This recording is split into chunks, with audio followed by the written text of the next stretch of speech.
Chapter 12. Finding out the truth about ourselves, including our faults.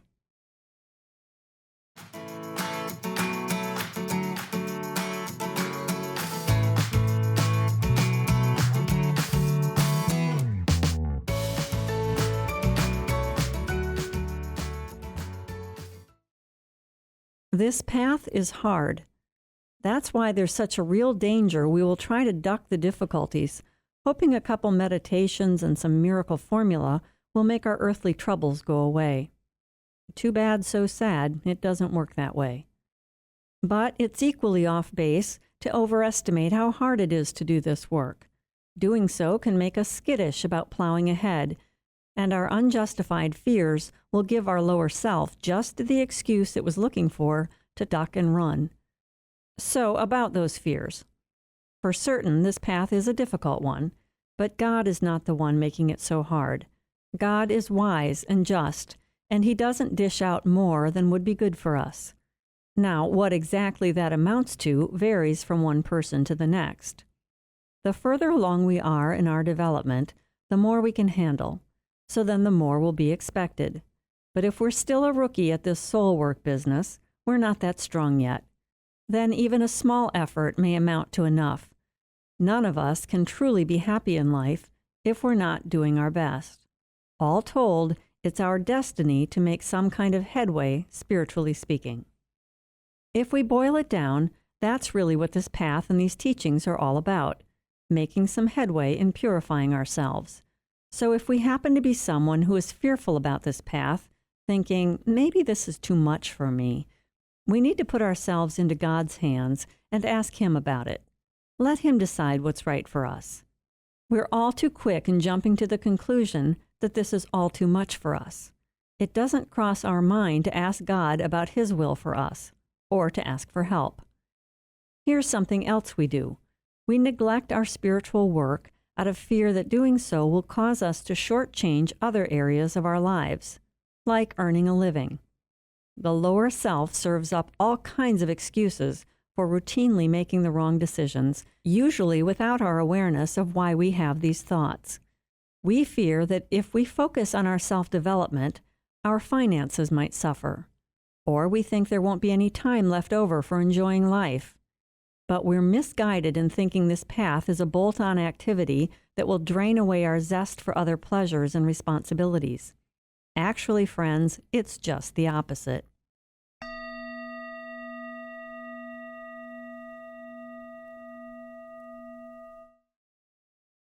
In truth, this path of purification can become the foundation of our whole life. Symbolically, it can become the veritable ground we walk upon. When we decide to go this way, we shift the tracks of our life into a whole new channel. So then, even if from one day to the next our main life challenges don't disappear, we will feel a new spark of life awakening inside us that will furnish us with a vitality and acumen we never had before. We'll perform better in our profession. We'll feel more rejuvenated from our times of leisure.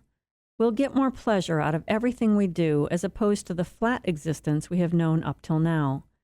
These are the promises of doing the work the way we are being shown. They won't come overnight, but after a few inner victories, we'll realize them more and more. Then we'll see that this path is the one that is worth following, even while our selfishness still prevails and our problems still burble along. Because along the way, we are bound to discover how we have, in our thoughts and deeper feelings as well as in our deeds, broken many a spiritual law. Seeing this will allow us to slowly shift our emotional reactions, and doing that will free up stores of strength that were previously blocked out or locked up. There's no miracle formula here that will come as a reward from heaven, but what we can see, plainly and logically, is that this path is based on the simple law of cause and effect, and this law works quite naturally and equally impersonally. If we apply these teachings to our lives, they will work for us. There is nothing we must believe. Making a decision to follow this path does not mean we add some additional activity, like taking up lessons for fly fishing. This path won't rob us of our time or take away effort we could be giving to something more important. Rather, think of this path as new foundation on which we can plant ourselves so that we can become more well integrated, more whole. For only by solving our inner errors, as we learn to do on this path, can we solve our outer problems.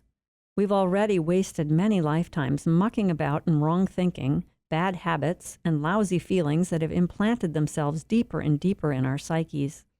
The knots have gotten tighter. Our web of illusions has become more entangled. It takes time to loosen these knots and dissolve our distortions. We must come to understand the inner workings of our own souls, transforming our relationship to spiritual laws and to the truth. But once we have accomplished this, at least to some degree, the gifts must come. Our outer problems must cease. We will no longer dread living.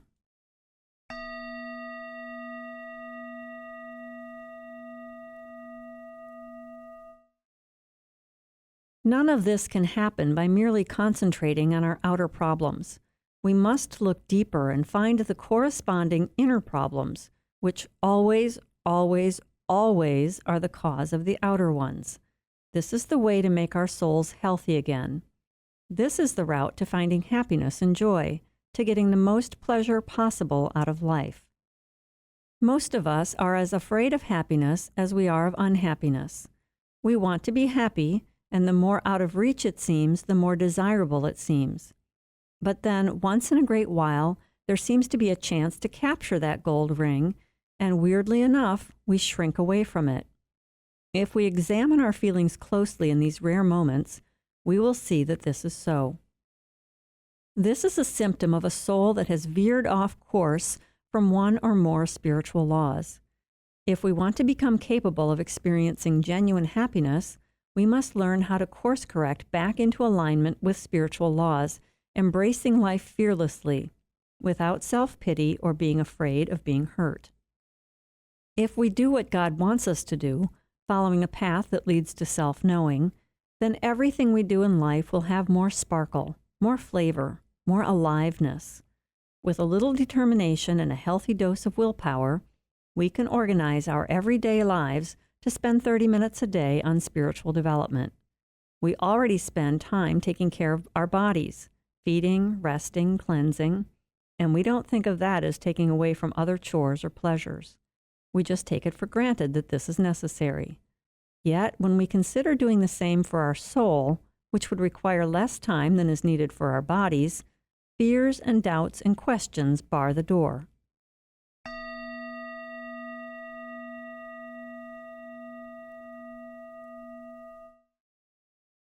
Take the trouble to think this through.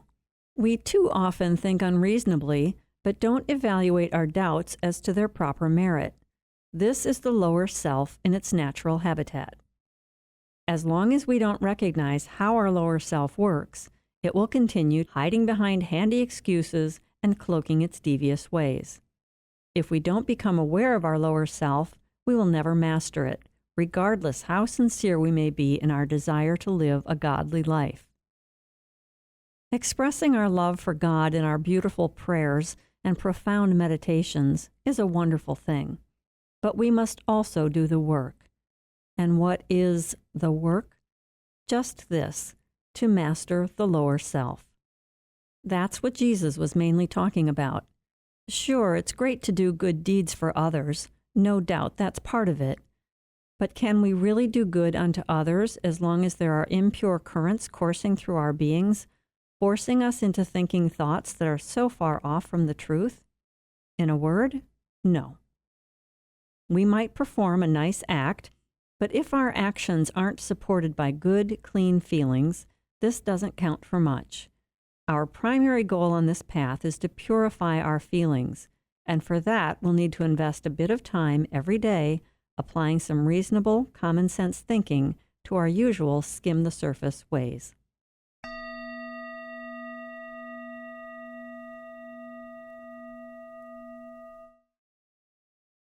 Whether we're in the camp of folks who have already made a wholehearted decision to do this work, or we're just not there yet, it's important that we understand how to go about dealing with the lower self. We will need to learn to grapple with the unconscious mind, which is where the lower self operates. It's famous for using clever ploys and sending random bits and pieces to the surface, keeping us in the dark about what it's really up to. So for even those of us sincerely committed to walking this path of purification, we're going to have a fight on our hands. It can help to at least no longer be arguing with ourselves over whether to get or stay on the path. But we'll still need to tackle the errant currents and trends in our individual lower self that clearly wants no part of this path. Underneath all our doubts and our fears lies the wily lower self that is working to lead us each away from this work. If it can't trip us up completely, it will at least try to slow us down by making it harder to gain the self-understanding we are seeking and needing. So, word to the wise, we must learn to see through our doubts. When we're occasionally stubborn and hesitant, we need to look for the real meaning about why we don't want to understand something. The more we get to know our own personality, seeing what and who we really are, the easier it will be to overcome the lower self's maneuvers that are constantly working to draw us away from doing our inner work.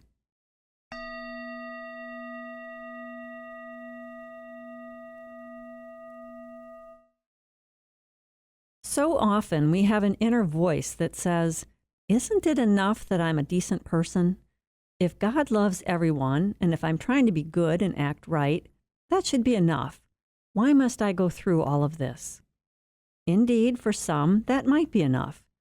But those guided to hear these words are the ones for whom there is a greater obligation to do more, to be more. This obligation means that more is expected of us than just to be a decent person who follows the golden rule. The upside of this is that fulfilling our obligation works out in our favor. Because by conquering our lower self, we set ourselves free from our own chains. Even so, let's stay for a moment with this idea that it should suffice to be good and not harm others. What all does that entail, not harming others? It not only means we don't steal from them or say ugly things behind their backs. It's certainly more than just not killing them. In fact, we can harm others by not having enough love to give. And there's no amount of niceness that can make up for this lack. There's nothing we can do that will make up for the fact that love is missing in our soul. Further, we can harm others with our blindness, with our inability to understand them. And if we're blind to our own selves, surely we'll be blind to our surroundings. Every fault we harbor stands like a brick wall in the way of unfolding pure, loving feelings or insight or understanding. It's in this way that we do indeed do harm to others. And yet, it's not as simple as only that. Imagine the way the love of God shines in the heart of every living soul like a marvelous light. Now realize that our lower self is what stands in the way of this light penetrating out into the world, bestowing a beneficial effect on everything it reaches. So we not only cause harm with our actual bad deeds, bad thoughts, and general bad juju, but by withholding the love and understanding we could be capable of if we were living up to our potential in this very lifetime, which is code for doing our work. And for that, we must follow a path of personal self-development.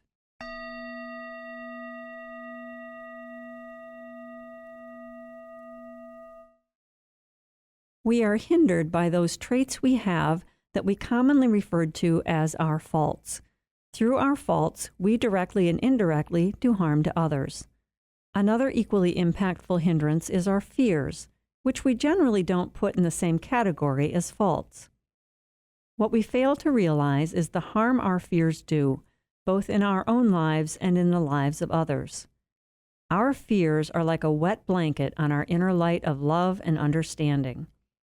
After all, when we are in fear, we are not in truth. So on this path of purification, we will not only come face to face with our faults, our character weaknesses, we will need to face all our fears. For as long as we are sitting on fear in our heart, we will harm other people. We will emit certain rays that will have an unsavory effect for those on the receiving end. For a spirit in the spirit world, our fears have a very unpleasant smell. Unconsciously, when faced with another's fears, we pick up on that odor and are affected by it. We react accordingly. How can we guard ourselves against emanations of fear from other people and our own consequent negative reaction? It's simple. We must oust our own fears. But that may not be so easy. Once we do, though, we will naturally understand the fears of others, and then they won't harm us any longer. Our instinctive awareness of others' fears will become part of our conscious, intuitive nature. But as long as our fears remain buried in our unconscious, we will react unknowingly, continuing to be buffeted about by the grave effects caused by the fears of others. We, in turn, then produce bad effects that ripple out onto others still. Such a vicious circle can only be broken by gaining adequate self-awareness and a clear understanding about how all this works. In short, fear of other people's fear creates a love-blocking wall between us and our brothers and sisters. But armed with these facts, we will no longer live in increasing fear of having fear from others reach us. Keep in mind, nothing is more contagious than the inner currents that flow back and forth between people, whether they are positive or negative.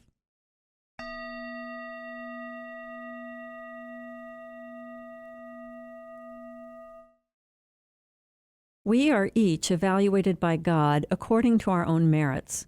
As such, we must each individually embark on our own spiritual journey by doing the work we specifically need to address on our path. We must follow our own plan. Here are some general guidelines that may be helpful for getting going in the right direction, but the method and timing we each follow is likely to vary. The name of the game is self-knowledge. But just how do we go about this? The first step is to get as objective a picture of ourselves as possible. This involves getting to know both our good qualities and our faults. It helps to start by making a list. Writing down in black and white, as it were, helps us organize and condense what we have discovered so far and keeps us from losing track of hard-won awareness. Seeing our thoughts on paper can shed new light on our understanding, while lending a tiny sliver of detachment that can help us assess ourselves in a truer perspective. As we proceed, these first-round ruminations can be combined with certain factors that get uncovered later, assuming they were expressed clearly and concisely. Once these initial steps have been made, it's time to sit down with someone who knows us well and let them tell us what they honestly think about us. Take a breath. This will indeed require more than a smidge of courage. We can look at this as a great effort and opportunity to knock down our pride a peg or two.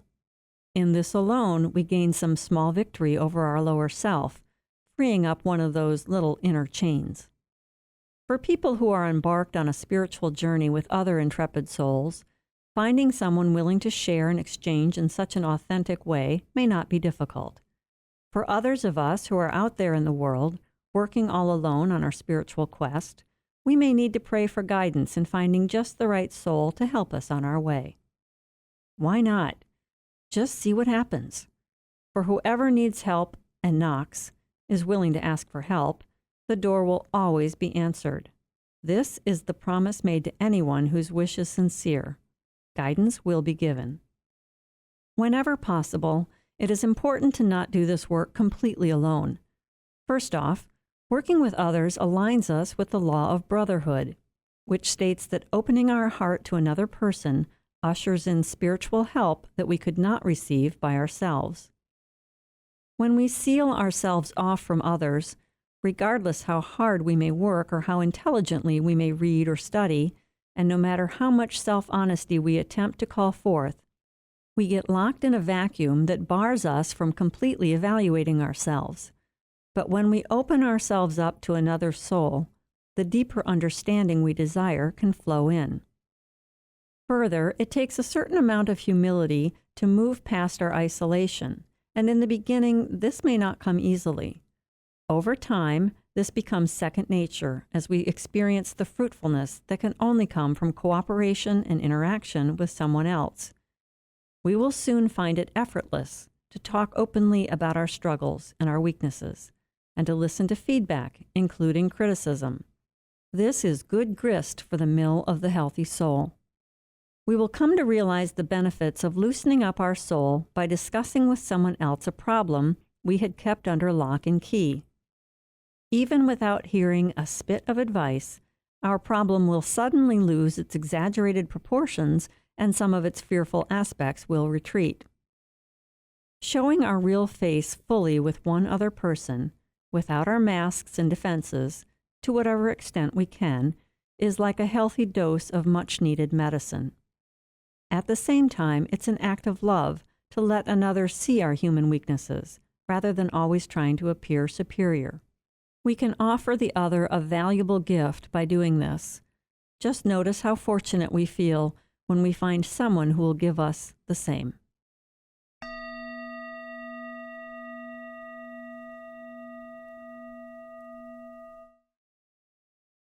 Asking another to tell us how they see us, especially our faults, is tricky business. Perhaps the person who is the most obvious choice doesn't actually know us that well. But our friends and family may not share our interest in doing this work of self-exploration.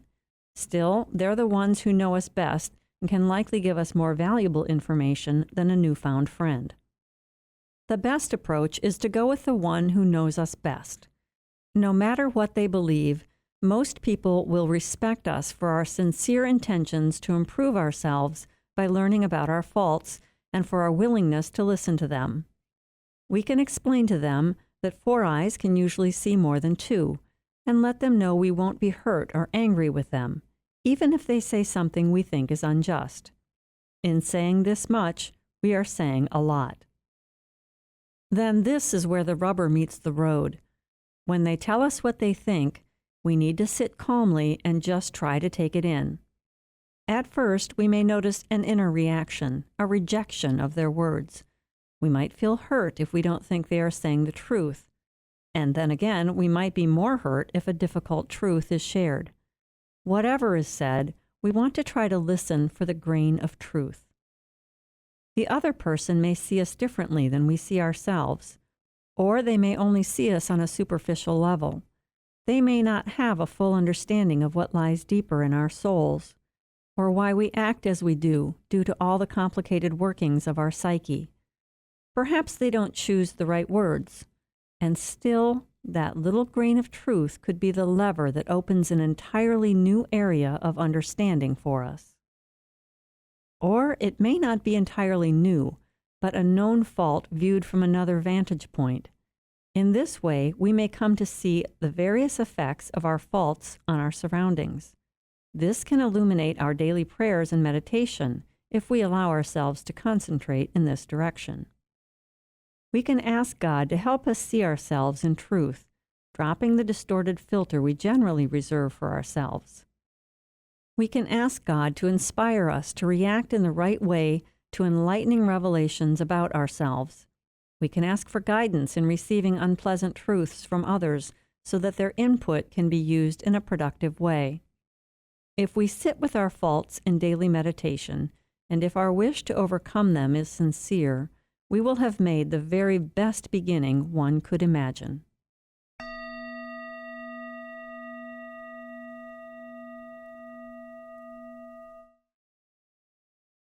As stated earlier, the lower self will not let up in trying to thwart our progress. Now will be a great time to watch it in action. We can watch the lower self the way we would observe a third person, trying for a little detachment, to be slightly less involved in it.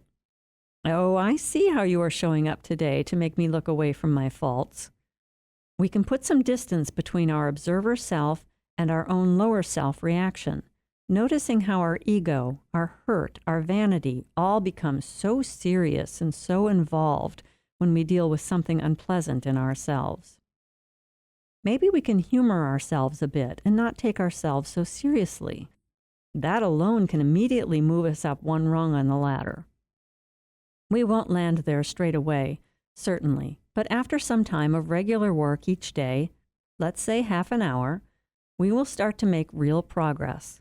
We'll sense the gap between our real self and our hurt little ego, which we can tease a tad to avoid being so overly mired in it. After creating a small chink in the armor, it won't be so hard to open the door the rest of the way to further self-understanding. Long before actual results can manifest in our lives, we will begin to feel a deep contentment and sense of peace, feelings that only come to those who work on themselves in accordance with the will of God. On a day when we are feeling strong and alive, full of enthusiasm to greet the day, we will find it so much easier to connect with God and find His truth inside ourselves. These are the days when we can gather our strength for meeting the more difficult times that may follow. More important, though, are the days when we feel low, when we become discouraged and covered over in doubt. On those days, it's imperative that we fight hard against giving in to black moods. Choose these days as the time to reread these words, considering them again and taking everything to God. It is so incredibly hard for us to formulate the right thoughts at the right moment. We must practice doing this, which is a training in and of itself. Thinking proper thoughts at the proper time is nothing else but a good habit we must work to develop. We can always be asking God for proper light and understanding, right here, right now. We can ask to know the truth. We can ask Christ to help us to be open to receiving it. Whenever we're in doubt, this is what we need to do. It's all we need to do. This is the way to overcome the resistance of the lower self. This is the way to gain a major victory. We must never lose sight of this truth. Everything we suffer from in life results from, directly or indirectly, our shortcomings and our fears. If we had no shortcomings, we would have no fear. And our fear and insecurities are what make us so miserable. They spoil everything. If we wish to have the power to heal ourselves, we will receive it. Drop by drop, we will be given the strength we need to tackle our faults and fears. We only need to choose this path and place our trust in God. All we need to know is right here in our hands.